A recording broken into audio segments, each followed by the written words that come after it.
তো আজকে আমি স্মরণ করায় দেই যে এটা কিন্তু মুহররম মাস শুরু হয়েছে। এই একটা সওম রাখলে আল্লাহ রাব্বুল আলামিন আপনার আমার 1 বছর বিগত জীবনের সমস্ত গুনাহ মাফ করে দিবেন ইনশাআল্লাহ। এই রোজার সাথে কিন্তু হুসাইন রাদিয়াল্লাহু আনহুর কারবালার শাহাদাতের কোনো সম্পর্ক নাই। এটা একটা আকীদা পরিষ্কার করে নেবেন। কেন মুহররম মাস এত সম্মানিত, কি হয়েছে এই মাসে, আমাদের করণীয় কি, কিভাবে নবী সাল্লাল্লাহু আলাইহি ওয়াসাল্লাম এই মাস অতিবাহিত করেছেন, এই মাসের সাথে এই জামানার কি সম্পর্ক, আর এই জামানার বর্তমান ফিতনাগুলোর সাথে নবী মুসা আলাইহিস সালাম, আশুরা, ফিরআউন এগুলোর কি সম্পর্ক, বোঝার ব্যাপার আছে কিনা? আচ্ছা, একটু বোঝার চেষ্টা করুন আল্লাহর ওয়াস্তে, একটু মনোযোগ দিন। দেখুন, প্রথমে বলে নেই যে এই মাসে নবী সাল্লাল্লাহু আলাইহি ওয়াসাল্লাম কি করতে বলেছেন আমাদেরকে। আমরা এই মাসে অনেক কিছু করি, কেউ বুঝে করি, না বুঝে করি।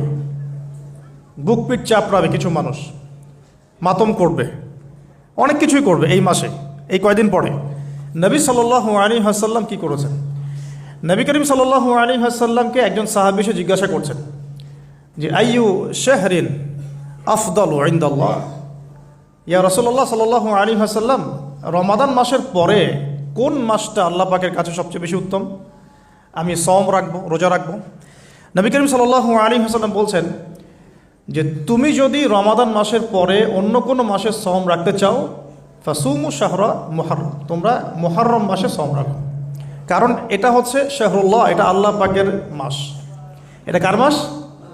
এমনিতে তো সব প্রতিটা দিনই আল্লাহর, প্রতিটা রাতই আল্লাহর, তারপরে আলাদা করে স্পেসিফিকলি বলা হচ্ছে মুহররম হচ্ছে আল্লাহর মাস, মুহররম হচ্ছে আল্লাহর মাস। অতএব রমাদান মাসের পরে তোমরা যে মাসে বেশি বেশি রোজা রাখতে চাও সেটা হলো মুহররম মাস। আমরা কি আমাদের আমল পেলাম? তাহলে মুহররম মাসে আমরা কি করব ইনশাআল্লাহ? এটা জরুরি নয় যে শুধুমাত্র 1 দিন 2 দিন 3 দিনই রাখতে হবে। আপনি চাইলে এই মাসে বেশি থেকে বেশি সওম রাখতে পারেন। আল্লাহ পাক আমাকে আপনাদের সবাইকে তৌফিক দান করুন।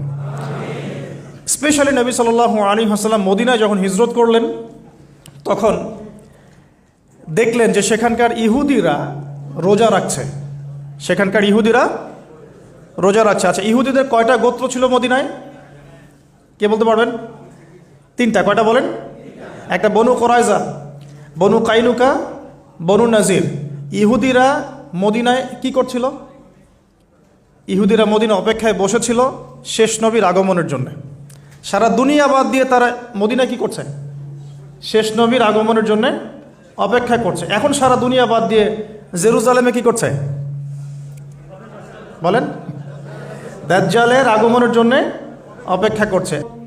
এখন নবী সাল্লাল্লাহু আলাইহি ওয়াসাল্লাম নিজে গেলেন মদিনায়, গিয়ে দেখলেন ইহুদিরা রোজা রাখে, মুহররম মাসে রোজা রাখে।